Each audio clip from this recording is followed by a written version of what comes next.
മധുരമൊഴിയിലേക്ക് എല്ലാവർക്കും സ്നേഹ സ്വാഗതം.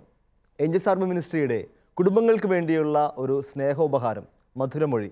മധുരകരമായ സംസാരങ്ങൾ, അനുഭവങ്ങളെല്ലാം ദൈവാനുഭവത്തിലേക്കും പ്രത്യേകിച്ച് കുഞ്ഞുങ്ങളുടെ വളർച്ചയുടെ പ്രക്രിയകളിലേക്കും നമ്മൾ കൂട്ടിക്കൊണ്ടു പോകുന്ന മനോഹര അനുഭവങ്ങളുമായി നമ്മോട് കൂടി ഇവരൊക്കെ ചേരുന്നു.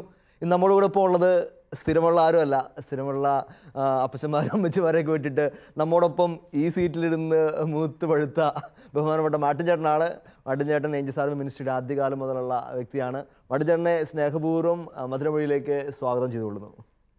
നമ്മോടൊപ്പമുള്ള കുടുംബം ഏഞ്ചൽസ് ആർമി മാഗസിൻ്റെ എഡിറ്റർ കൂടിയായ സുനിലേട്ടനും ബിജിമോൾ ചേച്ചിയുമാണ്. ഒരു കൊല്ലംകാരാണ്. രണ്ടുപേരെയും സ്നേഹപൂർവ്വം മധുരമൊഴിയിലേക്ക് സ്വാഗതം ചെയ്തുകൊള്ളുന്നു. എല്ലാവർക്കും ഒരിക്കൽ കൂടി ഈ മധുരകരമായ സംസാരത്തിലേക്ക് സ്വാഗതം. ഒരു മധുരകരമായ ഒരു ചെറിയ സംഭവം പറഞ്ഞു തുടങ്ങാം. ചെറിയ ക്ലാസ്സിലെ രണ്ട് കുഞ്ഞുങ്ങൾ തമ്മിലുള്ള സംസാരമാണ്. ഒരുവൻ 4 താഴെയുള്ള ക്ലാസ്സിലെ സംസാരമാണ്. ഒരുവൻ അടുത്തിരിക്കുന്ന ആൾ പറയാണ്, എടാ നിനക്കറിയാവോ, എൻ്റെ പപ്പ ഇന്നലെ വലിയൊരു കാര്യം കണ്ടുപിടിച്ചു. എന്താടാ? എൻ്റെ തലയിൽ കളിമണ്ണാണെന്ന് പപ്പ കണ്ടുപിടിച്ചു. അപ്പോൾ അടുത്തിരുന്നവന് വായും പിടിച്ചു, ഉയ്യോ അങ്ങനെയാണോ? ആ എടാ എൻ്റെ പപ്പയും കണ്ടുപിടിച്ചത് തന്നെ. എൻ്റെ പപ്പ പറയാം എൻ്റെ തലയിൽ ചാണകാണെന്ന്. അപ്പോൾ രണ്ട് പിള്ളേരും അതിശയത്തോടെ നോക്കിയിരിക്കുക. അപ്പോൾ ആദ്യത്തവൻ പറയാണ്, എൻ്റെ പപ്പ ഒരു കാര്യം കൂടി കണ്ടുപിടിച്ച്. എൻ്റെ പപ്പ പറയാണ്, അടുത്ത പരീക്ഷയ്ക്ക് എനിക്ക് എത്ര മാർക്ക് തരുമെന്ന് വരെ കിട്ടുമെന്ന് വരെ പപ്പയ്ക്ക് ഇപ്പോഴേ അറിയാം. പപ്പ പറയാണ് 100 നിനക്ക് 30 കിട്ടത്തുള്ളൂ. അതിനും താഴെ മറ്റവനെ രണ്ടുപേരും അതിശയത്തോടെ സംസാരം തുടരുകയാണ്. പ്രിയപ്പെട്ടവരെ, ആ കുഞ്ഞിന് 30 മാർക്ക് കിട്ടിയുള്ളൂ പരീക്ഷയ്ക്ക്. ഇതുതന്നെയാണ് നമ്മുടെ ഇന്നത്തെ സംസാര വിഷയം. പിള്ളേരുടെ മാർക്കല്ല, മറിച്ച് നമ്മുടെ കുടുംബത്തിലെ വാക്കുകൾ, മാതാപിതാക്കളുടെ വാക്കുകൾ, ടീച്ചേഴ്സിൻ്റെ വാക്കുകൾ, അധികാരികളുടെ വാക്കുകൾ, അല്ലെങ്കിൽ എന്നെപ്പോലെയുള്ള പുരോഹിതന്മാരുടെ വാക്കുകൾ എത്രമാത്രം കുഞ്ഞുങ്ങളുടെ ജീവിതത്തിൽ നെഗറ്റീവായിട്ട്, ഒരു നശീകരണാത്മകമായിട്ട് അവരെ സ്വാധീനിക്കും എന്നുള്ള നമ്മുടെ സംസാരം. നമ്മുടെ കുഞ്ഞുങ്ങൾ, നമ്മളെല്ലാവരും തന്നെ ഒരു വിധത്തിൽ മറ്റൊരു വിധത്തിൽ വാക്കുകളാൽ മുറിക്കപ്പെട്ടവരാണ്. ഈ ഒരു മധുരമൊഴി നമ്മുടെ വ്യക്തിജീവിതത്തിലും കണ്ടുകൊണ്ടിരിക്കുന്ന നിങ്ങളിലുമെല്ലാം ഒരു ഹീലിംഗ് ആയി മാറട്ടെ. ഒരു വാക്കുകൾ മൂലമുണ്ടായ മുറിവുകൾ സൗഖ്യം ലഭിക്കട്ടെ. പ്രഭാഷകന്റെ പുസ്തകം 28-ാം അധ്യായം 17 മുതലുള്ള തിരുവചനങ്ങൾ ഇപ്രകാരം പറയുന്നു: ചാട്ട കൊണ്ടടിച്ചാൽ തിണർപ്പുണ്ടാകും, നാവ് കൊണ്ടടിച്ചാൽ അസ്ഥികൾ തകരും. വാൾത്തല അനേകർ വീഴ്ത്തിയിട്ടുണ്ട്, നാവ് കൊണ്ട് വീഴ്ത്തപ്പെട്ടവർ അതിലേറെയാണ്. നാവ് കൊണ്ട് വീഴ്ത്തപ്പെട്ടവർ അതിലേറെയാണ്. ഞാനും നിങ്ങളുമെല്ലാം പല പ്രാവശ്യം നാവ് കൊണ്ട് വീഴ്ത്തപ്പെട്ടവരും തഴയപ്പെട്ടവരും അതിന് മുറിവുകൾ ഏറ്റവരൊക്കെയാണ്. നമുക്ക് ഈ ഒരു ദിവസം അതിൽ നിന്നുള്ള ഒരു വിടുതലിൻ്റെ ദിവസമാകട്ടെ എന്ന് ആശംസിച്ചുകൊണ്ട് നമുക്ക് നമ്മുടെ കുടുംബങ്ങളിലേക്ക് പോകാം. സുനിലേട്ട, ബിജുമോൾ ചേച്ചി, നമ്മുടെ എല്ലാവരുടെയും കുടുംബങ്ങളിൽ പ്രത്യേകിച്ച് മക്കളുടെയൊക്കെ ഫോർമേഷൻ സമയത്ത് പലപ്പോഴും നമുക്ക് പറ്റുന്ന, നമ്മൾ അറിഞ്ഞോ അറിയാതെ പറ്റുന്ന വലിയൊരു അബദ്ധമാണ് ഈ വാക്കുകൾ കൊണ്ട് മക്കളുടെ ജീവിതങ്ങൾ പലപ്പോഴും അടഞ്ഞു പോവുക, തകർന്നു പോവുക എന്നുള്ളത്. അങ്ങനെയുള്ള അനുഭവങ്ങൾ നിങ്ങളുടെ ജീവിതത്തിലോ അല്ലെങ്കിൽ മക്കളുമായിട്ട് ബന്ധപ്പെട്ടോ നിങ്ങളുടെ കുടുംബത്തിൽ ഉണ്ടായത് ഒന്ന് പങ്കുവയ്ക്കാമോ? ഉറപ്പായിട്ടും. എനിക്കൊന്ന് ബിജുമോൾ തുടങ്ങുമായിരിക്കും. ഞാൻ 4th സ്റ്റാൻഡേർഡിൽ പഠിക്കുന്ന സമയത്ത് ഫൈനൽ ഇയർ എക്സാമിൻ്റെ സമയം എനിക്ക് ചിക്കൻ പോക്സ് വന്നു. എക്സാം എഴുതാൻ പറ്റിയില്ല.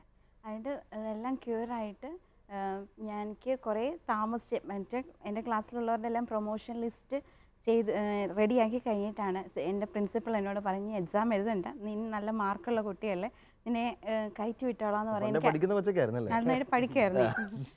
എന്നെ 5th സ്റ്റാൻഡേർഡോട്ട് കയറ്റി വിട്ടു. പക്ഷെ ഞാൻ ഈ താമസിച്ച് എൻ്റെ ഇതിങ്ങനെ ശരിയാക്കിയത് കൊണ്ട് എൻ്റെ ക്ലാസ് ടീച്ചറിന് ഒരു വിചാരം ഞാൻ പഠിക്കത്തില്ല, പിന്നെ എന്തോ പ്രിൻസിപ്പൾ കനിഞ്ഞ് എന്നെ കയറ്റി വിട്ടതാണ്. അപ്പോൾ എപ്പോഴും എന്നോട് ഇങ്ങനെ പറയും, നീ പഠിക്കത്തില്ല, നിന്നെ കൊള്ളത്തില്ല, നിനക്കൊരു ബുദ്ധിയില്ല, ആ ഒരു രീതിയിൽ. പിന്നെ കുറച്ച് സിസ്റ്റർ ഈ ടീച്ചർ ഇത് കണ്ടിന്യൂ ചെയ്ത് കഴിഞ്ഞപ്പോൾ കുട്ടികളും പറഞ്ഞു തുടങ്ങി. അപ്പോൾ അത് എനിക്ക് ഒരുപാട് വിഷമമായി. ഞാനൊരു 7th റാങ്ക് തൊട്ട് 3rd റാങ്കിൻ്റെ മിഡിലായിരുന്നു എൻ്റെ ഒരു സ്ഥാനം. പക്ഷേ പിന്നീട് എനിക്ക് അങ്ങോട്ട് പഠിക്കാൻ പറ്റാതെ ആയിപ്പോയി. ഇതെൻ്റെ ഉള്ളിലേക്ക് ഇങ്ങനെ ആയിപ്പോയി, ഞാൻ കൊള്ളത്തില്ല, എനിക്ക് പഠിക്കാൻ പറ്റത്തില്ല, കഴിവില്ല എന്നുള്ളൊരു. എനിക്കൊന്ന് ഈ അധ്യാപകരുടെ, ഞാൻ അധ്യാപകനായെന്ന് പറയുകയാണ്, ഇത് ഓർക്കുമ്പം ഈ വിഷയം പറയുമ്പോൾ നമ്മുടെ മുൻപിൽ ഒരു നീണ്ട നിര ആൾക്കാർ നിൽക്കുകയാണ്. അനേക കുഞ്ഞുങ്ങൾ തലയും കുമ്പിട്ട് ക്ലാസ്സുകളിൽ വേദനയോടെ നിൽക്കുന്ന ചിത്രം ഇങ്ങനെ വരികയാണ്.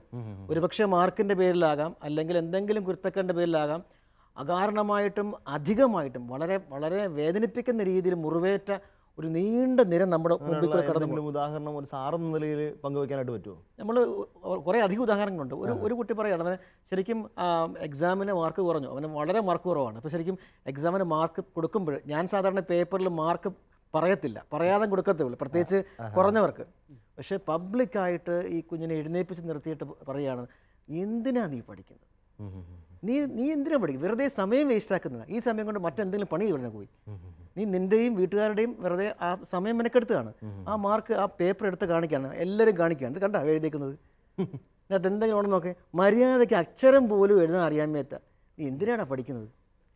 അപ്പോൾ ഈ കുഞ്ഞ് എന്തൊരു ഇതിൻ്റെയൊക്കെ ഒരു മറുപടിയായിട്ടാണ് വീട്ടിലൊക്കെ പേപ്പറുമായിട്ട് ചെല്ലുമ്പോഴത്തേക്ക് പേരൻസൊക്കെ തമാശയൊക്കെ പോലെ പറയും, നിന്നെയൊക്കെ വെച്ച സമയത്ത് 10 വാഴ വെച്ചിരുന്നതിലോ അല്ലെങ്കിൽ തെങ്ങ് നട്ടിരുന്നതൊക്കെ പറഞ്ഞ് നമ്മളിങ്ങനെ സിനിമയ്ക്കകത്തെങ്കിലുമൊക്കെ പറഞ്ഞ്, സിനിമയ്ക്കകത്ത് പറയുന്നതല്ല, ശരിക്കും നമ്മുടെ കുടുംബങ്ങളിലൊക്കെ സംഭവിക്കുന്ന, ആരും കുറ്റപ്പെടും, നമ്മൾ അറിഞ്ഞോ അറിയാതെയൊക്കെ നമ്മളിങ്ങനെ കോംപ്ലിമെൻ്റ് ചെയ്ത് പിള്ളേരെ നമ്മുടെ മനസ്സിൽ കിടക്കുന്ന വികാരങ്ങളൊക്കെ അവരുടെ മേത്തങ്ങ് അടിച്ചേപ്പിച്ച് കൊടുക്കുകയാണ്. അതുപോലെ ഈ നമ്മുടെ ക്ലാസ് പേരൻസ് മീറ്റിങ്ങിലൊക്കെയാണ്, PTA മീറ്റിങ്ങുകളിൽ വല്ലാതെ വേദനിക്കുന്ന കുഞ്ഞുങ്ങളാണ്. അപ്പോൾ ഈ പേരൻസും ടീച്ചേഴ്സും ഒരുപോലെ പറയുന്നത് ഇവരുടെ കുറ്റങ്ങൾ നിരത്തി വെക്കുകയാണ് ഇങ്ങനെ.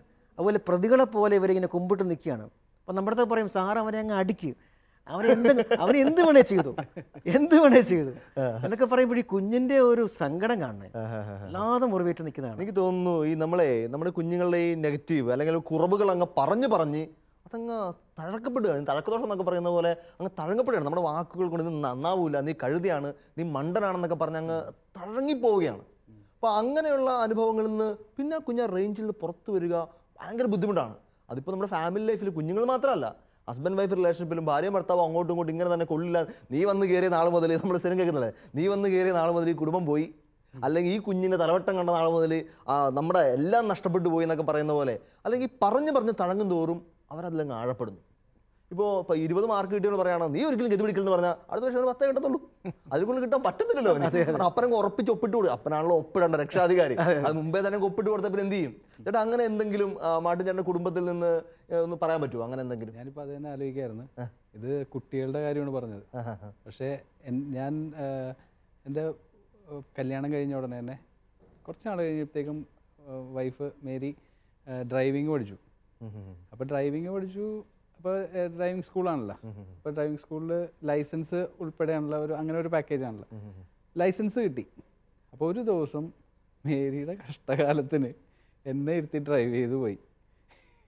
അപ്പോൾ ഒരു ബസ്സുകാരൻ്റെ കുഴപ്പം കൊണ്ട് ഒരു പാനിക് സിറ്റുവേഷൻ ഉണ്ടായി. അപ്പം തന്നെ ഞാൻ വണ്ടി ഒതുക്ക് എന്ന് പറഞ്ഞിട്ട് ഞാൻ പറഞ്ഞു മാറിയിരിക്കും എന്ന് പറഞ്ഞിട്ട് ഞാൻ കയറിയിരുന്ന് വണ്ടി ഓടിച്ചുകൊണ്ട് പോയി. പക്ഷേ ഇന്ന് വരെ വണ്ടി ഓടിച്ചിട്ടില്ല. അതിന് ശേഷം ഡ്രൈവിംഗ് പണി നിർത്തി എന്ന് പറഞ്ഞാൽ പിന്നെ ഓടിക്കാൻ പറ്റിയിട്ടില്ല. വാക്കുകൾ നമ്മൾ എന്ത് പറഞ്ഞാലും അത് ഭയങ്കരമായിട്ട് ഇമ്പാക്റ്റ് ഉണ്ടാക്കും. കുട്ടികളിൽ മാത്രമല്ല, വലിയവരിലാണെങ്കിൽ പോലും. ചിലപ്പോൾ ഈ ഒരു എപ്പിസോഡിലൂടെ മേരിക്ക് ആ ഹീലിംഗ് കിട്ടട്ടെ എന്ന് ഞാൻ പ്രാർത്ഥിക്കുകയാണ്. നമ്മൾ കണ്ടുകൊണ്ടിരിക്കുമ്പോൾ തന്നെ നമുക്കൊരു വിടുതൽ കിട്ടണം. നമ്മളിപ്പോൾ ഇവർ രണ്ട് കുടുംബങ്ങളും ഞാനും ചേർന്നിരുന്ന് കുറച്ച് അനുഭവങ്ങൾ പറഞ്ഞ് നിങ്ങളെ കേൾപ്പിക്കുന്നതിനേക്കാൾ ഉപരിയായിട്ട് ഓരോ അനുഭവങ്ങളിൽ കടന്നു പോകുമ്പോൾ നമ്മൾ കടന്നുപോയ സാഹചര്യങ്ങൾ നമ്മൾ കടന്നു പോകേണ്ടത്, നമ്മൾ സ്കൂൾ പഠിച്ച സമയത്തോ അല്ലെങ്കിൽ നമ്മൾ കുടുംബത്തിലുണ്ടായ സമയത്തോ ദേവാലയത്തിലായിരുന്നപ്പോഴൊക്കെ നമ്മുടെ ജീവിതത്തിൽ കിട്ടിയ ഈ മുറിവുകൾ ഉണങ്ങാനുള്ള ഒരു വലിയ അവസരമായിട്ട്, ഒരു ഹീലിംഗ് മിനിസ്ട്രി ആയിട്ട് ഈ മധുരമൊഴിയുടെ എപ്പിസോഡ് മാറിയിരുന്നെങ്കിൽ എന്ന് നമ്മൾ പ്രാർത്ഥിക്കുന്നു. നമുക്ക് തിരിച്ച് നമ്മുടെ കുടുംബത്തിലേക്ക് തന്നെ വരാം. ഇങ്ങനെ ഈ തഴക്കമായി പോയ അനുഭവങ്ങൾ ഉണ്ടെങ്കിൽ ഒന്ന് പറയാമോ? എനിക്ക് തോന്നുന്നു ഇന്ന് നമ്മൾ പറയുന്നതെല്ലാം നമ്മുടെ വീണുപോയ സംഭവങ്ങളാണ്, ഒന്നുമില്ലാതായി തുറന്നു വെച്ചോളൂ ധൈര്യമായിട്ട്. അപ്പോൾ എനിക്ക് ഓർമ്മയുണ്ട്, ഈ കല്യാണം കഴിഞ്ഞ ആ സമയം തുടങ്ങി തന്നെ ഈ എവിടെയെങ്കിലും പോകാൻ നേരത്ത് എവിടെ മക്കളൊക്കെ ആയ ശേഷവും ഇടയ്ക്കുന്ന് ബിജുമോൾ ലേറ്റ് ആവും, സമയത്തിന് മീൻസ് മക്കളെയൊക്കെ റെഡിയാക്കി വരാൻ സമയമെടുക്കും. പക്ഷെ ഞാൻ വല്ലാതെ അങ്ങ് കുറ്റപ്പെടുത്തും. അങ്ങനെ പറഞ്ഞ് നമ്മളിങ്ങനെ പറഞ്ഞു, ഇന്ന് ഇറങ്ങുന്ന കാര്യം വലിയ ബുദ്ധിമുട്ടാണ്, ഇന്ന് പോയിട്ട് ഒരു പണി നടക്കത്തില്ല. പക്ഷെ പറഞ്ഞ് പുള്ളിക്ക് ഇപ്പോൾ എത്ര ശ്രമിച്ചാലും സമയത്ത് റെഡിയാകാൻ പറ്റാത്ത അപ്പോൾ എൻ്റെ വാക്കിൻ്റെ ആ ഒരു സ്വാധീനം കൊണ്ടാണ് ഞാനിപ്പോൾ പ്രാർത്ഥിക്കുകയാണ്, കർത്താവേ അതൊരു സൗഖ്യം കൊടുക്കണേ. ദൈവത്തിന് സ്തുതി. നിങ്ങൾക്ക് തിരിച്ചറിവിൻ്റെ ഓർത്താണെന്ന് പറയേണ്ടത്. ഒരു ഭർത്താവ് ഇങ്ങനെ തിരിച്ചറിയാൻ അല്ലെങ്കിൽ ഒരു അപ്പൻ ഇങ്ങനെ തിരിച്ചറിയാൻ കഴിഞ്ഞു കഴിഞ്ഞാൽ, അമ്മ ഇങ്ങനെ തിരിച്ചറിയാൻ കഴിഞ്ഞു കഴിഞ്ഞാൽ, അവിടെയാണ് തമ്പുരാൻ്റെ ആ ഒരു ഹീലിങ്ങിൻ്റെ അല്ലെങ്കിൽ സൗഖ്യത്തിൻ്റെ വലതുകരം താണിറങ്ങുന്നത്. എനിക്ക് ഇങ്ങനെ ഇതുപോലെ രസകരമായ അനുഭവമുണ്ട്. ഞങ്ങൾ സന്യാസ സഭകളിൽ നൊവിഷ്യറ്റ് എന്ന് പറഞ്ഞ പരിപാടിയുണ്ട്. 2 വർഷം നമ്മൾ ഇച്ചിരി കഠിനമായ സന്യാസ ജീവിതം അഭ്യസിക്കുന്ന സ്ഥലമുണ്ട്.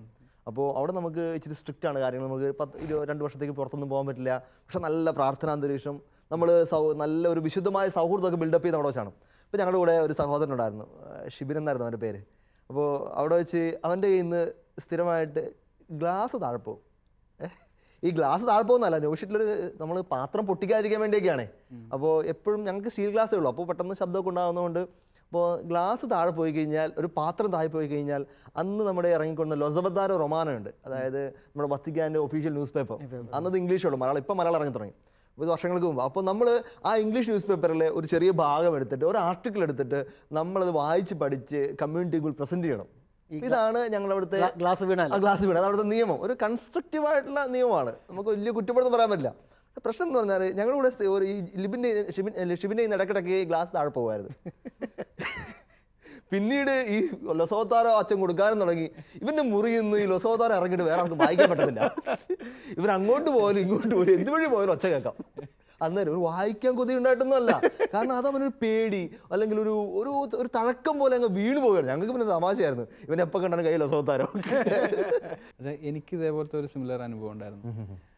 ഞങ്ങളുടെ ഏറ്റവും ഇളയ മോളെ, അവൾ വീട്ടിൽ ഭക്ഷണം കഴിച്ചുകൊണ്ടിരിക്കുന്ന സമയത്ത് അവളുടെ കയ്യിൽ നിന്ന് ഗ്ലാസ് ഇങ്ങനെ തട്ടി മറിഞ്ഞു പോയി. അപ്പോൾ അവളുടെ ഒരു പ്രത്യേകത, അവളിങ്ങനെ അടുത്ത് വെക്കും, കൈ തട്ടി മറിയാൻ സാധ്യതയുള്ള രീതിയിൽ ഗ്ലാസ് വെക്കും എന്നുള്ളത് ഞാൻ ഇടയ്ക്കൊന്ന് കറക്റ്റ് ചെയ്യാൻ ശ്രമിച്ചാണ്. പക്ഷെ അവള് പിന്നെയും വെക്കണോണ്ട് ഒരു ദിവസം തട്ടി മറിഞ്ഞത് എൻ്റെ മേത്തേക്ക് വീണു. അപ്പം ഞാൻ അവളെ ഒത്തിരി വഴക്ക് പറഞ്ഞു, ഈ സ്ഥിരം ഇത് തന്നെയാണ് പണി നിൻ്റെ, നീ തൊട്ട് കഴിഞ്ഞാൽ അത് വീഴും. അങ്ങനെ ഒത്തിരി കുറ്റപ്പെടുത്തിയ പോലെ ഞാൻ സംസാരിച്ചു.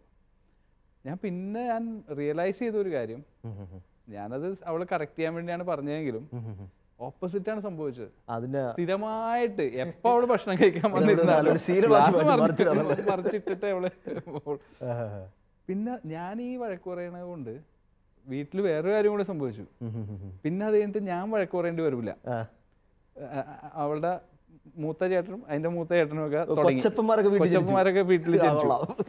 ദേക്കണ്ട അപ്പൊ പറയാറില്ലേ, അതാണ് പ്രശ്നം, നിന്റെ പ്രശ്നമാണത്. അതെന്നെ റിയലൈസ് ചെയ്യിച്ചു, ഇത് കൊള്ളൂല്ലാത്തൊരു കാര്യമാണ്. നമ്മൾ തുടർച്ചയായിട്ട് കറക്റ്റ് ചെയ്യുന്നത് പോലും പിള്ളേരിൽ ഒരിക്കലും അങ്ങ് ഒരു പോസിറ്റീവ് ഇമ്പാക്റ്റിനേക്കാളും നെഗറ്റീവ് ഇമ്പാക്റ്റ് ക്രിയേറ്റ് ചെയ്ത്, അത് പ്രത്യേകിച്ച് നമ്മൾ കട്ടിയുള്ള വാക്കുകളും അവരെ ദുഷിപ്പിക്കുന്ന രീതിയിൽ സംസാരിക്കുന്നതൊക്കെ. ഞാനൊരു കുഞ്ഞുദാഹരണം, നിങ്ങൾ പലപ്പോഴും നിങ്ങളുടെ വീടുകളൊക്കെ ഫേസ് ചെയ്ത് ബുദ്ധിമുട്ടായിരിക്കും. പിള്ളേരിങ്ങനെ കൈ ചീമ്പുക എന്നുള്ള കുഞ്ഞിലേ എനിക്ക് പരിചയമുള്ള ഫാമിലിയിൽ ഇങ്ങനെ ഒരു പ്രശ്നമുണ്ട്. എനിക്ക് ആ കുഞ്ഞിനെ ചെറുപ്പത്തിൽ നമ്മൾ അറിയാവുന്ന, അവൾ എപ്പോൾ ചെന്നാലും കൈ ചീമ്പിക്കൊണ്ടിരിക്കും. ഞാനും കൊടുത്തിട്ട് 2-3 ഒട്ടൊക്കെ, എന്ത് ഈ കൊച്ചു എപ്പോഴും ഇങ്ങനെ ഇരിക്കുന്നത്, നാണക്കേടല്ലേ, പള്ളിയിൽ പോലും കൈ ചീമ്പും വഴികൂടി പോലും കൈ ചീമ്പും വർത്തനം. എന്നിട്ട് ഇപ്പോൾ കൊച്ചി 1ാം ക്ലാസ് എത്തിയിട്ടും കൊച്ചു നിർത്തുന്നില്ല. എനിക്ക് ഈ ദിവസങ്ങളാണ് അതിനെപ്പറ്റി വെച്ച് ബോധം വന്നത്. നമ്മൾ വഴക്ക് പറയാതെ എല്ലാവരും അമ്മമ്മയും വഴികൂടി പോകുന്ന എല്ലാവരും കൊച്ചിനെ തല്ല ഇത് പറഞ്ഞ് ഞെട്ടിക്കൊണ്ടിരിക്കുക. നമ്മുടെ മിക്ക വീടുകളിലും ഉള്ള ഒരു ബുദ്ധിമുട്ട് തന്നെയല്ലേ ഇത്. നിങ്ങൾക്ക് എന്തെങ്കിലും അങ്ങനത്തെ തഴങ്ങിപ്പോയ എന്തെങ്കിലും അനുഭവങ്ങൾ കുടുംബത്തിൽ? ചില കാര്യങ്ങൾ മക്കളെ കറക്റ്റ് ചെയ്യുമ്പോഴേ ഒത്തിരി ഒരു ഡിസ്റ്റർബ്ഡ് ആയിട്ട് അത് ആവർത്തിച്ചുകൊണ്ടിരിക്കുമ്പോൾ അത് തന്നെ മക്കളിൽ ഉറക്കുന്നതായിട്ട് ഞങ്ങൾ കണ്ടിരിക്കുന്നത്. നമ്മൾ ഉദ്ദേശം നല്ലതാണെങ്കിലും ഫലത്തിൽ ഇവര് മാറ്റാൻ നോക്കിയിട്ടും പറ്റാതെ ഒതുങ്ങി പോകും. നമ്മൾ പറയുകയും ചെയ്യും, നിന്നോട് എത്ര പ്രാവശ്യമായിട്ട് പറയുന്നു, ഇതും കൂടെ പറയും നമ്മൾ, നീ അത് തന്നെ ചെയ്യും. അപ്പം പെട്ടുപോകും, പിന്നെ മാറ്റാൻ പറ്റുന്നില്ല. നമ്മൾ പിന്നെ കണ്ടിന്യൂസ് ആയിട്ട് പറഞ്ഞുകൊണ്ടിരിക്കും, നമ്മൾ ഡിസ്റ്റർബ്ഡ് ആവും, അവരും ഡിസ്റ്റർബ്ഡ് ആവും. ഫലത്തിൽ ഇത് ഓപ്പോസിറ്റ് മാറ്റം വരണമെങ്കിൽ അവർക്കത് മാറ്റാൻ പറ്റാത്തൊരവസ്ഥയിലോട്ടങ്ങ് പോകുന്നു. അതായത് ഈ വാക്കുകൾ കൊണ്ട് മുറിവേൽപ്പിക്കപ്പെടുകയാണ്. അതെ, ഞാൻ ഇടയ്ക്ക് ആലോചിക്കാറുണ്ട്, എന്തുകൊണ്ടാണ് ഇങ്ങനെ വാക്കുകൾ കൊണ്ട് നമ്മൾ മുറിവേൽപ്പിക്കുന്ന ശീലത്തിലേക്ക് വരുന്നത്. ഒരിക്കലും ഇങ്ങനെ ഒരു വെല്ലിച്ചൻ ക്ലാസ് എടുത്തപ്പോൾ ഞങ്ങൾ പറഞ്ഞു ഓർക്കുന്നുണ്ട്, നിങ്ങൾ എത്ര പേരൊക്കെ കുറ്റം പറയുന്ന ശീലമുണ്ട്. നമുക്കൊക്കെ ഇതല്ലേ ശീലമുള്ളൂ. നമ്മൾ എന്ത് കണ്ടാലും കഠിനമായി ക്രിട്ടിസൈസ് ചെയ്യുമല്ലോ. നമ്മളിങ്ങനെ പകുതി കൈയൊക്കെ പൊക്കി ഇങ്ങനെ മനസ്സിൽ കൈയൊക്കെ പൊക്കി നിർത്തേക്കാണോ പരസ്യമായിട്ട് പറയാം. ചുമ്മാണെന്നല്ല, വീട്ടിൽ നല്ല ശീലം കാണും. വീട്ടിൽ നിന്റെ തന്തയെന്നുള്ളതൊക്കെ നന്നായിട്ട് കുറ്റം പറയുന്നവർ, എല്ലാത്തിനും വിധിക്കുന്നവരാണ്. പിന്നെ നീയൊക്കെ വലുതായാലും പിന്നെ എങ്ങനെ ആവും. ഇതിൽ എനിക്ക് വേറൊരു തിരിച്ചറിവ്, ഒരു കുഞ്ഞു കഥയാണ്. ഒരിക്കലും ഒരു വൈകുന്നേരം ഒരു കോൺസ്റ്റബിൾ പോലീസ് സ്റ്റേഷനിൽ നിന്ന് പുറത്തേക്ക് ഇറങ്ങി പോകാൻ വേണ്ടി നിൽക്കുകയാണ്, ജോലി കഴിഞ്ഞ് പോകാൻ വേണ്ടി നിൽക്കുകയാണ് പുള്ളി. അപ്പോൾ എല്ലാം കഴിഞ്ഞ് സന്തോഷത്തിൽ ഉപ്പൊക്കെ ഇട്ട് തിരിച്ചിറങ്ങാൻ പോയപ്പോൾ പെട്ടെന്നാണ് SI കയറി വരുന്നത്. നിങ്ങൾ കേട്ടുള്ള കഥയായിരിക്കും. SI കയറി വന്നപ്പോഴത്തേക്ക് SI ഒരു റെയ്ഡിന് പോയിട്ട് പൊളിഞ്ഞു പോയി, കള്ളനെ കിട്ടിയില്ല, നഷ്ടപ്പെട്ട സങ്കടത്തിൽ നിന്ന് കയറി വരാം. പുള്ളി കയറി വന്നപ്പോൾ ഇയാൾ ബാഗായിട്ട് പുറത്തോട്ടിറങ്ങാൻ പോകുന്നു.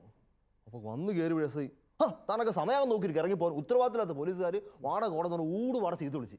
ഈ പോലീസുകാരൻ മാതൃകാ പോലീസുകാരനാണ്, ഒരു ജനമൈത്രി പോലീസ് സ്റ്റേഷൻ കൂടിയാണ്. അതുകൊണ്ട് അങ്ങനെ പോലീസുകാർ നിങ്ങളുടെ ഒച്ചയും വെള്ളമൊന്നും ഇല്ലാത്ത സ്ഥലം. ഈ കോൺസ്റ്റബിൾ ഞെട്ടിപ്പോയി. ആദ്യമായിട്ടാണ് ഇങ്ങനത്തെ മോശമായ എക്സ്പീരിയൻസ് കിട്ടുന്നത്. പുള്ളി ആകെ ഡിസ്റ്റർബായി വഴി കൂടുമ്പോൾ ആലോചിച്ചു എന്തായിരിക്കും എന്നാലും എന്നോട് എന്തിനാ ഇത് പറഞ്ഞേ. പുള്ളി ഇത് ആലോചിച്ച് വീട്ടിൽ കയറി ചെന്നപ്പോൾ വീട്ടിൽ ഒരു കൃത്യസമയമുണ്ട്, വീട്ടിൽ ചെല്ലുന്നത് കൃത്യമായിട്ട് വീട്ടിൽ ചെല്ലുന്ന ആളാണ്. അപ്പോൾ ഭാര്യ പതിവ് പോലെ ചായയൊക്കെ ആയിട്ട് നോക്കിയിരിക്കുകയാണ്. ചായ എടുത്ത് കയ്യിലേക്ക് കൊടുത്ത് വായിലേക്ക് വെയ്ത് ചായ വെച്ചതും ഒറ്റയേറ്. ഇത്രയും ചൂടുള്ള ചായയാണ് മനുഷ്യൻ ക്ഷീണിച്ചിരുമ്പോൾ കൊണ്ടുതരുന്നത്. ഭാര്യ ഞെട്ടി നിൽക്കുക, കാരണം അദ്ദേഹത്തിന് സ്ഥലം ചൂടുള്ള ചായ തന്നെ വേണം, ഊതി കുടിച്ചാലേ ഇഷ്ടമുള്ളൂ. അങ്ങനത്തെ ഒരാളാണ് അന്ന് വലിച്ചിരുന്നത്. ഭാര്യ ഞെട്ടി ഇങ്ങനെ തരിച്ചു നിൽക്കുക. എന്നാലും വാടിന് ഒരു മോക്ഷം തെറിയും വിളിച്ചു ഭാര്യനെ. അത് കഴിഞ്ഞിട്ട് ഭാര്യ ഇങ്ങനെ ഞെട്ടി സങ്കടപ്പെട്ട് അടുക്കളയിലേക്ക് പോയപ്പോഴാണ് വീട്ടിലെ ഇളയ മകൻ, അവൻ വൈകുന്നേരം ക്ലാസ് ഒക്കെ കഴിഞ്ഞ് 6 മണിയൊക്കെ ആകുമ്പോൾ കളിയൊക്കെ കഴിഞ്ഞ് വരിക. കയ്യിൽ തോടെ ബാറ്റൊക്കെ വെച്ച് സച്ചിൻ തെണ്ടുൽക്കർ പോലെ ആഘോഷമായിട്ട് പാട്ടൊക്കെ പാടി ഓ സച്ചിൻ ജീതാഹെ എന്നൊക്കെ പറഞ്ഞ പാട്ടൊക്കെ പാടി തകർത്ത് വരിക.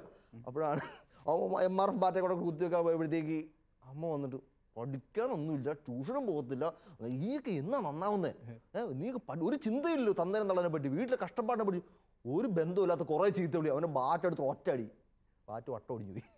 അവനിങ്ങനെ ഒടിഞ്ഞ് ബാറ്റും. ഈ അമ്മ തന്നെയാണ് കഴിഞ്ഞ മാസം ഇവന് പുത്തൻ ബാറ്റ് പിടിച്ചു കൊടുത്തേ. അപ്പോൾ ഇവന് ബാറ്റ് പിടിച്ചെന്ന് ദേഷ്യം വന്നിട്ട് അവൻ ബാറ്റെടുത്ത് ഒറ്റയേറി.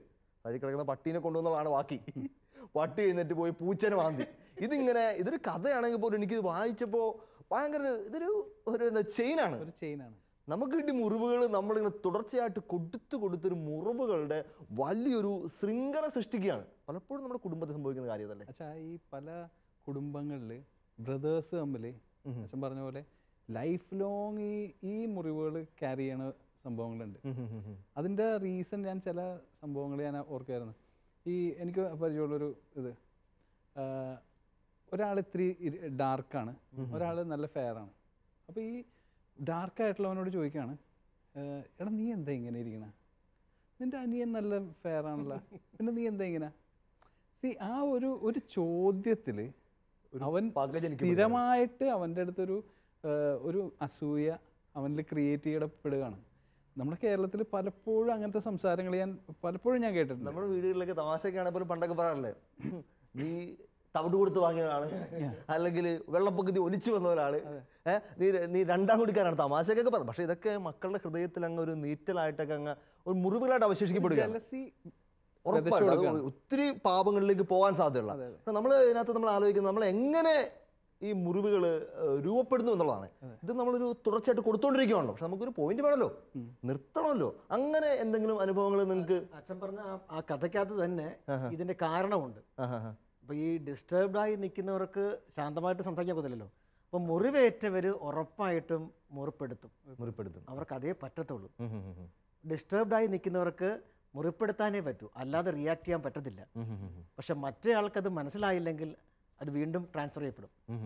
അപ്പോൾ കിട്ടുന്ന ആൾ ആലോചിച്ച് വേണം, പുള്ളി എന്തെങ്കിലും അസ്വസ്ഥപ്പെട്ടിരിക്കുകയായിരിക്കും, അതുകൊണ്ടായിരിക്കും ഇങ്ങനെ പറഞ്ഞത് എന്നൊന്നും ചിന്തിച്ചില്ലെങ്കിൽ ഇത് വീണ്ടും അടുത്തേക്ക്. ഇതൊരു കുടുംബ സമാധാനത്തിലുള്ള വലിയൊരു ടിപ്പാണ് നമുക്കിപ്പോൾ പറഞ്ഞു തന്നത്. കാരണം കുടുംബത്തിൽ മജോറിറ്റി വഴക്കുകളും അല്ലെങ്കിൽ വാഗ്വാദങ്ങളൊക്കെ ഉണ്ടാകുന്നത് ഡിസ്റ്റർബ്ഡ് ആയിരിക്കുന്ന ഒരാളുടെ അടുത്ത് നിന്നിട്ട് വാക്കി കൂടി നമ്മൾ ഏഷണി കൂട്ടി കൊടുക്കുമ്പോഴാണല്ലോ. അപ്പോൾ നിശബ്ദമായിരിക്കുക എന്നുള്ളതാണെന്ന് എനിക്ക് തോന്നുന്നു. ഒരാൾ ഫ്രസ്ട്രേഷനിലാണെങ്കിൽ അന്നേരം നിശബ്ദമായിരിക്കുക, മക്കളോട് പെരുമാറുന്ന കാര്യത്തിൽ ഇച്ചിരി സൗമ്യത പാലിക്കുക, ഇതൊക്കെ ആയിരിക്കും ഒരു പക്ഷേ എനിക്ക് തോന്നുന്നു അതിൻ്റെ ഏറ്റവും പ്രായോഗികമായ കാര്യം അല്ലേ. ഇപ്പം അച്ഛൻ നേരത്തെ പറഞ്ഞ കഥയിൽ പുള്ളി അങ്ങനെ റിയാക്ട് ചെയ്തു, ചായ കൊടുത്തിട്ട് ഇത് ഭയങ്കര ചൂടാണല്ലോ എന്ന് പറഞ്ഞ് വലിച്ചെറിഞ്ഞ്. ശരിക്കും ഭാര്യയ്ക്കും ഇയാളുടെ സ്വഭാവം അറിയാവുന്നതാണ്. അപ്പം എന്തോ പ്രശ്നമുണ്ട് മാറിപ്പോയിട്ട് പിന്നീട് പുള്ളി ശാന്തനായിരിക്കുന്ന സമയത്ത് വന്ന് ചോദിക്കുക എന്തു പറ്റി എന്ന് ചോദിക്കാം. അതായിരിക്കും എന്ന് തോന്നുന്നത് ഒരു കുടുംബത്തിൽ ഏറ്റവും ഒരു നല്ല രീതികൾ ഉണ്ടാക്കുന്ന വലിയൊരു ഇമ്പാക്റ്റ് ഉണ്ടല്ലോ, അതിൻ്റെ സ്വാധീനം എനിക്ക് തോന്നുന്നു ഭയങ്കര ശക്തമാണെന്ന് തോന്നുന്നു ഈ മുറിവുകൾ ഉണ്ടാക്കുന്ന. അതുകൊണ്ട് തന്നെ പലരും, നമ്മുടെ പല കുഞ്ഞുങ്ങളും അധികം മിണ്ടാത്തവരും അല്ലെങ്കിൽ ഇൻട്രോവേർട്ടായി പോയവരും വിക്കുണ്ടായി പോയതും അല്ലെങ്കിൽ ഒന്നും ക്രിയേറ്റീവായിട്ട് ചെയ്യാൻ പറ്റാതെ പോയവരും, പിന്നെ നമ്മൾ പറഞ്ഞാൽ 10 പൈസ കുറഞ്ഞു പോയെന്ന രീതിയിലൊക്കെ പറയുന്നത് കണ്ടിട്ട് ചില ആൾക്കാരെ കണ്ടിട്ട്, അല്ലെങ്കിൽ അവർ എല്ലാത്തിലും ഒരു നമ്മൾ നിർഗുണരൊക്കെ ആയിപ്പോയത് പലപ്പോഴും ഇതുപോലെയുള്ള ബാല്യത്തിലേക്കുള്ള മുറിവുകളുടെ വാക്കുകൊണ്ടാണെന്ന് എനിക്ക് തോന്നിപ്പോകുന്നുണ്ട്. ഈ മാറ്റം പറഞ്ഞ ചിലർ സംസാരിക്കാൻ അവർക്കൊരു ഫ്ലോ ഇല്ല, പറയുമ്പോൾ തപ്പെന്ന് കിടന്നു. അപ്പം നമുക്കത് ഫീൽ ചെയ്യും, അവർക്ക് എവിടുന്നോ ഒരു ബ്ലോക്ക് കിട്ടിയിട്ടുണ്ട്. അവർക്ക് അവരുടെ ആശയം എന്ന് പറഞ്ഞു കഴിഞ്ഞാൽ അപ്പൊ തന്നെ ഷോക്കായില്ലേ. എന്തെങ്കിലും പറയണ ഒരു കുട്ടിയായിരിക്കുന്ന സമയത്ത് എന്തെങ്കിലും പറയുമ്പോ നീ മിണ്ടാണ്ടിരിക്കും, അത് തന്നെ ഒരു അവനെ ഈ സ്കൂളുകളിലായാലും കുട്ടികൾക്ക് ആശയങ്ങളുണ്ട്, പക്ഷെ പറയാൻ പറ്റത്തില്ല. അവർക്ക് ആ ഒരു സ്വാതന്ത്ര്യം എവിടെയോ ബ്ലോക്ക് ആയിട്ടുണ്ട്. അങ്ങനെ ബുദ്ധിമുട്ട് അനുഭവിക്കുന്ന കുറേ കുട്ടികളുണ്ട്. പലപ്പോഴും ഈ മുറിവേൽപ്പിക്കുന്ന വാക്കുകളൊക്കെ നമ്മുടെ ശരീരത്തെ പോലും അങ്ങ് തളർത്തിക്കളയും. നമ്മുടെ ശരീരത്തെ, നമ്മുടെ ചിന്തകളെ, നമ്മുടെ ഒരു ക്രിയാത്മകതയെ അല്ലെ തന്നെ ക്ഷീണിച്ചിരിക്കുന്ന ഒരാളോട് പറയാണ്, നിന്നെ എന്ത് ഇങ്ങനെ ക്ഷീണിച്ച് നടക്കുന്നത്, എപ്പോഴും നോക്കിയാലും ഇങ്ങനെ ഏന്തി വലിഞ്ഞ് ചാകാറാകുന്നവരെ അവൻ ജീവിതത്തിൽ പിന്നെ പൊങ്ങി വരുമോ? ശരിയല്ലേ മാട്ടൻ ചേട്ടാ? അച്ഛാ, എനിക്ക് നേരിട്ട് 2 അനുഭവം എനിക്ക് പറയാനുണ്ട്. ഒന്ന്, ഞാൻ എൻ്റെ അനുഭവം ഒരാഴ്ച എന്തോ ഒരു സംഭവത്തിന് ഞാൻ ബ്ലഡ് ചെക്ക് ചെയ്യാൻ വേണ്ടി പോയി. അപ്പോൾ ബ്ലഡ് ചെക്ക് ചെയ്ത് ഡോക്ടറെ കണ്ട് ബ്ലഡ് ചെക്ക് ചെയ്ത് കഴിഞ്ഞപ്പോഴത്തേക്കും റിസൾട്ടിൻ്റെ ഇത്തിരി താമസിച്ചു. അപ്പം ഞാൻ ചോദിച്ചത് എന്തിൻ്റെ ടെസ്റ്റാണെന്ന് ചോദിച്ചു. പറഞ്ഞത് ബ്ലഡ് ക്യാൻസറിൻ്റെ ബ്ലഡ് ടെസ്റ്റാണെന്ന് പറഞ്ഞു. അപ്പോൾ ഞാൻ ആകെ പാനിക്കായി. അപ്പം ഞാനിങ്ങനെ ബ്ലഡ് ക്യാൻസറിൻ്റെ എന്തൊക്കെയാണ് അതിൻ്റെ സിംറ്റംസ് എന്ന് ഞാൻ ഒന്ന് നോക്കി. അപ്പോൾ ആദ്യത്തെ ടെസ്റ്റിൽ കുഴപ്പമൊന്നുമില്ല, പക്ഷെ എന്നാലും ഒരു ബോംബേക്ക് അയക്കും അവർ. എന്നിട്ട് അതിൻ്റെ റിസൾട്ടിലാണ് ശരിക്കും കൺഫേം ചെയ്യണമെന്ന് പറഞ്ഞു. ഞാൻ ആകെ പാനിക്കായി. അപ്പോൾ ഈ സിംറ്റംസ് എന്തൊക്കെയാണെന്ന് ഞാൻ വായിച്ചായിരുന്നു. ആ സെയിം സിംറ്റംസ് എന്നിൽ കാണാൻ തുടങ്ങി. എല്ലാ സിംറ്റംസും ശരിക്കും ഞാൻ തന്നെ. അപ്പം ഞാൻ ഉറപ്പിക്കുകയാണ്, ഇതെനിക്ക് പിടി. അപ്പോൾ ചില വാക്കുകൾ, ഇതിപ്പോൾ ഞാൻ വായിച്ചറിഞ്ഞ ഒരു സംഭവമാണെങ്കിലും ഈ കേട്ട സംഭവത്തിൻ്റെ വെളിച്ചത്തിൽ നമ്മുടെ ബോഡി തന്നെ അതനുസരിച്ച് ട്യൂണ്ടാകാൻ തുടങ്ങി. വേറെ അനുഭവം, എൻ്റെ മോള് 7ാം മാസത്തിലാണ് അവൾ ജനിച്ചത്. പ്രിമച്വർ ബേബി ആയിരുന്നു. അപ്പോൾ ഈ ഡോക്ടർ പറഞ്ഞു 1 മാസമൊക്കെ ഞങ്ങൾ ഹോസ്പിറ്റലിൽ കിടന്ന് ഒത്തിരി കോംപ്ലിക്കേഷൻ ആയിരുന്നു. അതിനുശേഷം ഡോക്ടർ പറഞ്ഞു ഇവള് പ്രിമച്വർ ആയത് കാരണം വളരെ സൂക്ഷിക്കണം, ഇൻഫെക്ഷൻ വരാണ്ട് നോക്കണം, എപ്പോഴും പനി വരാൻ സാധ്യതയുണ്ട്, ഇതെല്ലാം പറഞ്ഞില്ലേ. അപ്പോൾ ഞങ്ങൾ വളരെയധികം ശ്രദ്ധിക്കുക, അവളെ മഴയെ കൊള്ളിക്കില്ല, അങ്ങനെ വളരെ സൂക്ഷിക്കുമായിരുന്നു. ഇതെല്ലാം പിന്നീട് അവൾക്ക് അത് സത്യമാകാൻ തുടങ്ങി. പക്ഷെ പിന്നീട് ധ്യാനമൊക്കെ കൂടി കഴിഞ്ഞപ്പോഴത്തേക്കും അവളൊക്കെ ആയി. നമ്മുടെ ധ്യാന കേന്ദ്രങ്ങളിലൊക്കെ ഒത്തിരി തിളങ്ങി നിന്ന ഇടുക്കി തങ്കച്ചാനുണ്ടല്ലോ. ഇടുക്കി തങ്കച്ചാൻ ടോക്കുകളിൽ സ്ഥിരം പറയുന്ന സാധനമാണ്. ഇടുക്കി തങ്കച്ചാൻ ഇതുപോലെ 7ാം മാസം ഉണ്ടായ കുഞ്ഞാണ്. അപ്പോൾ കുഞ്ഞുണ്ടാക്കി കഴിയുമ്പോൾ ആള് അതിൽ തന്നെ കുഞ്ഞാണ്. അപ്പോൾ എല്ലാവരും പറയും കൊച്ചിനെ കൊണ്ട് ഒന്നും എടുപ്പിക്കരുത്, വെയിറ്റൊന്നും എടുപ്പിക്കരുത്, കുഞ്ഞല്ലേ, അത്രയും മാസം തികയാതുണ്ടായ കുഞ്ഞല്ലേ. ഇതെല്ലാം പറഞ്ഞ് അവസാനം ഒന്നും എടുക്കാൻ പറ്റാത്ത വിധം കുഞ്ഞങ്ങ് കുഞ്ഞായിപ്പോയി. നമ്മളിൽ പല കുഞ്ഞുങ്ങളും അല്ലെങ്കിൽ നമ്മുടെ കുടുംബത്തിലെ നമ്മൾ മുതിർന്നവരാണെങ്കിൽ പോലും അങ്ങ് നിഷ്ക്രിയരായി പോയത് ഇതുപോലെയുള്ള ചില വാക്കുകളുടെ. ഈ ശാലോമിൻ്റെ നേരത്തെ ഉണ്ടായിരുന്ന വർക്കേഷിൻ്റെ ഒരു പുസ്തകത്തിൽ എഴുതിയിട്ടുണ്ട്, ഒരു സംഭവം ഇതാണ്. ഒരാൾ പിന്നെ വീട്ടിൽ തെങ്ങിന് തറട് വെക്കാണ്. അപ്പം ഒരാൾ വഴിയെ പാളി വെച്ചു, ചേട്ടാ എന്താ ചെയ്യുന്നത് ചോദിച്ചു. അപ്പോൾ തെങ്ങിനൊക്കെ ഒന്ന് ഫലം വേണ്ടേ, അപ്പോൾ ഒന്ന് ചൂടൊക്കെ ഒന്ന് ഇളച്ചിടാം. അപ്പോൾ ഈ ചേട്ടൻ 3 പെൺമക്കളാണ്. ഇപ്പോൾ പോയ ആൾ പറയുകയാണ്, എന്തിനാ ചേട്ടാ കൂടുതൽ കിടന്ന് കിളയ്ക്കുന്നത്, വല്ലവനും കൊണ്ടുപോകാനുള്ളതല്ലേ ഇത്. 3 പെണ്ണിനെയും കെട്ടിച്ചുമ്പോൾ അവർ കൊണ്ടുപോകാനുള്ളതല്ലേ. അപ്പോൾ ചേട്ടൻ ആലോചിച്ച് വിടുന്നു, ശരിയാണല്ലോ, 3 കൊമ്പുകളും കെട്ടിക്കഴിയുമ്പോൾ ഈ പറമ്പ് വല്ലവൻ്റെ ആവും, ഞാനെന്തിനാ പിന്നെ കിളയ്ക്കുന്നത്. അപ്പോൾ എഴുതിക്കുന്നതാണ് ആ ചേട്ടൻ അവിടെ ഇരുന്ന് പോയി. പിന്നീട് ചേട്ടന് ഒന്നും ചെയ്യാനുള്ള ബലമില്ല, ബോഡിയിൽ അതോടെ അങ്ങ് തീർന്നു പോവുകയാണ്. പക്ഷേ ഇതിനൊരു മറുപുറം കൂടി ഉണ്ട്. ഈ മുറിവേൽക്കപ്പെട്ടാലും വാക്കുകൾ കൊണ്ട് തകർക്കപ്പെട്ടാലും ഇതൊന്നും ബാധിക്കാത്ത ഒരു വിഭാഗമുണ്ട്.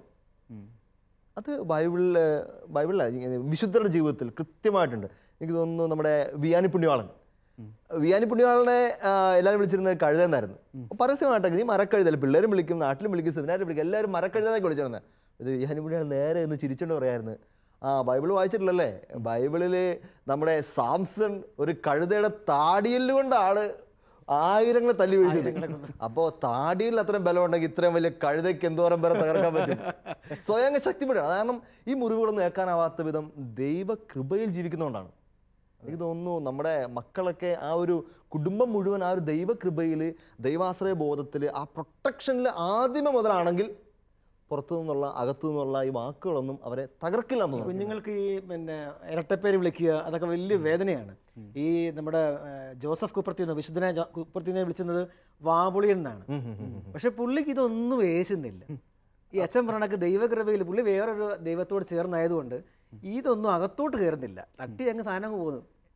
അപ്പം അച്ഛൻ പറഞ്ഞാൽ അതൊരു സാധ്യതയാണ് അല്ലേ. നമുക്ക് അതൊരു വളരെ കുറച്ച് പേര് മാത്രം എത്തിപ്പെടുന്ന സാധ്യതയാണ്. പക്ഷേ നമ്മൾ അധികം പേരും ജീവിത അവസാനം വരെ ഈ മുറിവുകൾ പേറി നമ്മൾ മറ്റുള്ള കഥ കേട്ട പോലെ കുറേ പേരൊക്കെ അങ്ങോട്ടും കൊടുത്ത് ചുറ്റുപാടുകൾ മുറിവുകളുടെ വലിയൊരു ലോകം തീർത്തിട്ട് പോവുകയാണ്. പക്ഷേ നമ്മൾ നോക്കേണ്ടത് കുരിശിലേക്കാണ്. മുറിവേൽക്കപ്പെട്ടവൻ ആ മുറിവ് തിരുമുറിവാക്കി മാറ്റുന്നു. മുറിവേൽക്കപ്പെട്ടവൻ എല്ലാവർക്കും തിരുമുറിവ് കൊടുത്തു. ഈശോ കുരിശിൽ കിടന്ന് അതല്ലേ പ്രാർത്ഥിച്ചു, പിതാവേ ഇവർ ചെയ്യുന്നത് എന്തെന്ന് ഇവരറിയുന്നില്ല, നീ ഇവരോട് ക്ഷമിക്കണമേ. കാരണം താഴെ നിന്നവർ അവർ ഈശോനെ ചീത്ത വിളിക്കുന്നതും അല്ലെങ്കിൽ പരിഹസിക്കുന്നതും അവർ കുന്തം കൊണ്ട് കുത്തുന്നതും ഒന്നും ഈശോ പറയുന്നവർ അറിയുന്നില്ല. അവർ അറിവില്ലായ്മ കൊണ്ടാണ് അവരങ്ങനെ ചെയ്യുന്നത്. എന്നിട്ട് ആ തിരുമുറിവിൽ അവസാനം കുത്തിയ ലൊഞ്ചീനോസ് പോലും ആ തിരുവിലാവിൽ നിന്ന് വന്ന തിരിച്ചോറ് കൊണ്ട് ശുദ്ധീകരിക്കപ്പെടുകയാണ്, അവൻ രക്ഷപ്പെടുകയാണ്. അവനൊരു വലിയ മാനസാന്തരവും ശാരീരികവും മാനസികവും മൊത്തത്തിലുള്ളൊരു പുത്തൻ ഉണർവ് കിട്ടുകയാണ്. അതാണ് മുറിവുകളെ തിരുമുറിവുകളാക്കുന്നത്. നമ്മൾ പലപ്പോഴും ശാലോമിൽ ഏറ്റവും കൂടുതൽ ആൾക്കാർ കേൾക്കുന്നതാണ് നമ്മുടെ ബോബിയച്ചൻ്റെ പ്രസംഗങ്ങൾ. ബോബിയച്ചൻ്റെ പ്രസംഗങ്ങളിൽ എനിക്ക് ഏറ്റവും സ്വാധീനിച്ചത് ബോബിയച്ചൻ്റെ ഒരു ചെറിയൊരു കഥയായിരുന്നു. നമുക്കത് പറഞ്ഞ് നമ്മുടെ ഈ ചെറിയ എപ്പിസോഡ് നമുക്ക് പൂർത്തീകരിക്കാം. ബോബിയച്ചൻ പറയുന്ന ബോബിയച്ചൻ ആദ്യകാലം മുതൽ പലപ്പോഴും പറഞ്ഞിട്ടുള്ള കഥയാണത്. ഒരിക്കലും ഒരു എഴുത്തുകാരൻ, ഒരു കോളമിസ്റ്റ്, സൺഡേ കോളമിസ്റ്റ് അദ്ദേഹത്തിൻ്റെ തോട്ടത്തിലിരുന്ന് ഒരു കഥ എഴുതിക്കൊണ്ട് അടുത്ത ഞായറാഴ്ചത്തേക്കുള്ള കോളം എഴുതിക്കൊണ്ടിരിക്കുകയാണ്. കോളം എഴുതി ഒന്നും കിട്ടുന്നില്ല, ഒട്ടും ക്രിയേറ്റീവായിട്ട് ഒരു ചിന്തകളും വരുന്നില്ല. എഴുതുന്നു, തൂത്തുവാരി കളയുന്നു, വീണ്ടും എഴുതുന്നു, ആ പേപ്പർ ചുരുട്ടിക്കൂട്ടി കളയുന്നു. അങ്ങനെ ഡ്രൈ ആയിട്ടിരുന്ന് അങ്ങനെ മുഷിഞ്ഞിരിക്കുമ്പോഴാണ് പെട്ടെന്ന് അദ്ദേഹത്തിൻ്റെ തോട്ടത്തിൻ്റെ ആ മതിലുകളെല്ലാം ചവിട്ടി തകർത്തുകൊണ്ട് അദ്ദേഹത്തിൻ്റെ റോസാച്ചെടി, മനോഹരമായ പൂന്തോട്ടങ്ങളൊക്കെ ചവിട്ടി നശിപ്പിച്ചുകൊണ്ട് ഒരു പുള്ളി കയറി വരുന്നു. ഒന്നാമത് ഇവിടെ ഇരുന്ന് ആകെ മുരടിച്ചിരിക്കുമ്പോഴത്തേക്കാണ് ഇതെല്ലാം തകർത്തുകൊണ്ട് വേറെ ആൾ വരുന്നത്. പുള്ളി എഴുന്നേറ്റിട്ട് ആ മനുഷ്യൻ്റെ കൊങ്ങയ്ക്ക് പിടിച്ച് തൂത്തുവാരി എറിഞ്ഞ് പുറത്തേക്ക്. ഈ എറിഞ്ഞ് താഴെ വീണ മനുഷ്യൻ താഴെ കിടന്ന് തപ്പാൻ തുടങ്ങി. തപ്പി അപ്പോഴാണ് എഴുത്തുകാരൻ മനസ്സിലായത് ആ വ്യക്തി ഒരു അന്ധനായിരുന്നു. അപ്പോൾ എറിഞ്ഞ എഴുത്തുകാരന് ഭയങ്കര സങ്കടമായിപ്പോയി. അദ്ദേഹം അയാളെ എഴുന്നേൽപ്പിച്ച് ആ കണ്ണാടിയൊക്കെ തിരിച്ച് ഫിറ്റ് ചെയ്ത് കൊടുത്ത് വടിയൊക്കെ എഴുന്നേൽപ്പിട്ട് പുറത്തേക്ക് ക്ഷമ പറഞ്ഞ് പുറത്തേക്ക് വിട്ടു. തിരിച്ച് വന്ന് വിഷമത്തോടെ അദ്ദേഹത്തിൻ്റെ എഴുത്തുമേശയിലിരുന്നിട്ട് ഒരു പേപ്പർ എടുത്ത് അദ്ദേഹം കുറിച്ച് വെച്ചു, എൻ്റെ ജീവിതത്തിൻ്റെ പൂന്തോട്ടങ്ങൾ തകർത്തവർ അന്ധന്മാരായിരുന്നു, എൻ്റെ ജീവിതത്തിൻ്റെ സന്തോഷങ്ങൾ തകർത്തവർ അന്ധന്മാരായിരുന്നു, എൻ്റെ ബാല്യത്തിൽ എൻ്റെ ജീവിതത്തിന് വിശുദ്ധി കളഞ്ഞവർ അന്ധന്മാരായിരുന്നു, എൻ്റെ കൗമാരത്തിൽ എൻ്റെ സ്വപ്നലോകങ്ങളെ നശിപ്പിച്ചെറിഞ്ഞവർ അന്ധന്മാരായിരുന്നു. അതുകൊണ്ട് ഞാനും ദൈവത്തെ പോലെ ക്രിസ്തുവിനെ പോലെ പറയണം, പിതാവേ ഇവർ ചെയ്യുന്നത് എന്തെന്ന് അറിയുന്നില്ല, ഇവരോട് ക്ഷമിക്കണമേ. പ്രിയപ്പെട്ടവരെ, നമ്മളെല്ലാവരും മുറിവുകളേറ്റവരാണ്, മുറിവുകൾ കൊടുക്കുന്നവരുമാണ്. ഈ മുറിവുകൾ മേടിച്ചും കൊടുത്തും കടന്നു പോകാതെ നമുക്ക് വേണ്ടത് സൗഖ്യമാണ്. മുറിവേൽക്കപ്പെട്ടവൻ ഉയർത്തിയ കരങ്ങളിൽ നിന്ന്, ആ മുറിവേറ്റ കരത്തിൽ നിന്ന് കിട്ടുന്ന സൗഖ്യം. അങ്ങനെയെങ്കിൽ നമ്മുടെ കുടുംബങ്ങൾ പറുദീസ പോലെ ആവും. പ്രിയപ്പെട്ടവരെ, ഈ ഒരു അനുഗ്രഹീതമായ നിമിഷത്തിൽ നമുക്ക് സൗഖ്യത്തിനോട് പ്രാർത്ഥിക്കാം. നമ്മുടെ മുറിവുകൾ ഉണക്കാൻ കഴിവുള്ള തമ്പുരാൻ നമ്മൾ കൊടുത്ത മുറിവുകളെയും ഏറ്റുവാങ്ങിയ മുറിവുകളെയും ഈ നിമിഷം അവിടുത്തെ തിരിച്ചോര കൊണ്ട് ഉണക്കട്ടെ. കുടുംബം ഒരുമിച്ച് നമുക്കൊന്ന് ചേർന്ന് പ്രാർത്ഥിക്കാം. നിങ്ങൾ ദമ്പതിമാരൊക്കെ ഉണ്ടെങ്കിൽ ഒന്ന് ചേർന്ന് കരങ്ങൾ ചേർത്ത് പിടിക്കട്ടെ. മക്കളെയൊക്കെ ഒന്ന് അടുത്തോട്ട് പിടിച്ച് നിർത്തട്ടെ. ഒന്ന് ചേർന്ന് കുടുംബം ഒന്ന് ചേർന്ന് ഈ നിമിഷം ഒന്ന് തമ്പുരാൻ്റെ മുമ്പിൽ പ്രാർത്ഥിക്കട്ടെ. നമുക്കൊന്ന് ചേർന്ന് ആ കാൽവരി മലയുടെ മുകളിൽ തിരിച്ചോര ഒഴുകുന്ന ആ കുരിശിൻ്റെ മുൻപിൽ ഒന്ന് മുട്ടുകുത്തി നിന്ന് പ്രാർത്ഥിക്കാം. ഈശോയെ, ഈ കഴിഞ്ഞകാല ജീവിതത്തിൽ ഞങ്ങൾ ജനിച്ച കാലം മുതൽ, അമ്മയുടെ ഉദരത്തിലായിരുന്ന കാലം മുതൽ ഞങ്ങൾക്ക് കിട്ടിയ വാക്കുകൾ കൊണ്ട് കിട്ടിയ എല്ലാ മുറിവുകളെയും ഞങ്ങൾ സമർപ്പിച്ച് പ്രാർത്ഥിക്കുന്നു. ഈ ഭൂമിയിൽ ജീവിച്ച കാലം മുതൽ ഞങ്ങൾ മുറിവേൽപ്പിച്ചവരോട് തമ്പുരാനെ ഞങ്ങൾ ക്ഷമ ചോദിച്ച് ഞങ്ങൾ പ്രാർത്ഥിക്കുന്നു. ഞങ്ങളെ മുറിവേൽപ്പിച്ചവരുടെ മുമ്പിൽ അവർക്ക് വേണ്ടി കൂടി ഞങ്ങൾ പ്രാർത്ഥിക്കുന്നു. അവരോട് ഞങ്ങൾ ക്ഷമിച്ച് പ്രാർത്ഥിക്കുന്നു. തമ്പുരാനെ, മുറിവുകളുടെ എല്ലാ മേഖലകളും വാക്കുകൾ കൊണ്ട് ഞങ്ങളുടെ ജീവിതത്തിൽ അടഞ്ഞുപോയ എല്ലാ അധ്യായങ്ങളും സ്വർഗത്തിന് താക്കോലിട്ട് ഈ നിമിഷം തുറക്കണമേ. നിന്റെ തിരുവിലാവിൽ നൽകുന്ന തിരിച്ചോരയാൽ മക്കളായ ഞങ്ങളുടെ എല്ലാ മുറിവുകളെയും നീ ഈ നിമിഷം സൗഖ്യപ്പെടുത്തണമെന്ന് പ്രാർത്ഥിക്കുന്നു. ഒരു നിമിഷം നമുക്ക് സൗഖ്യത്തിന് വേണ്ടി പ്രാർത്ഥിക്കാം.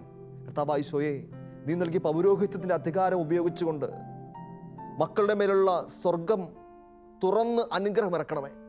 സാത്താൻ കെട്ടിയ എല്ലാ മേഖലകളെയും വാക്കുകൾ കൊണ്ട്, ചീത്ത വാക്കുകൾ കൊണ്ട്, അടിച്ചു താത്തലുകൾ കൊണ്ട് സാത്താൻ കിട്ടിയ എല്ലാ മേഖലകളും സ്വർഗത്തിൻ്റെ അധികാരം ഉപയോഗിച്ച് തുറക്കുന്നു. എഫാത്ത, എല്ലാ അടഞ്ഞ മേഖലകളും ഈ നിമിഷം തുറക്കപ്പെടട്ടെ.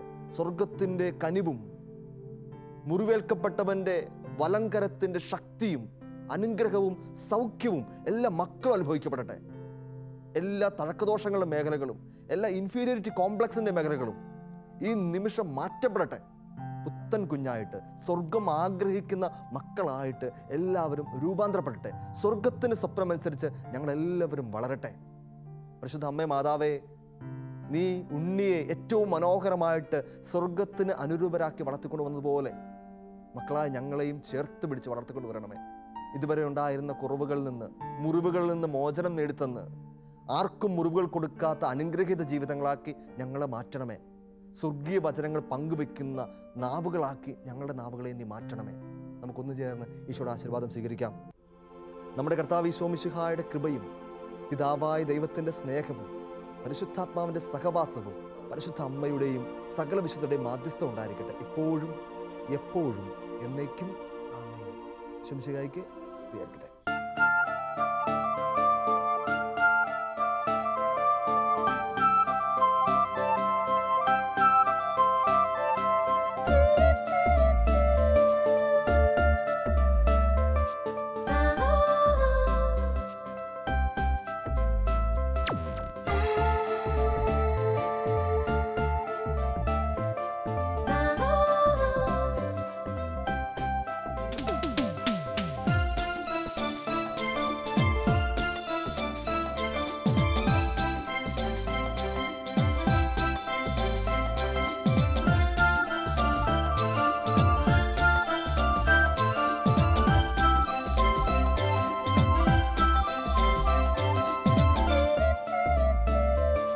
മധുര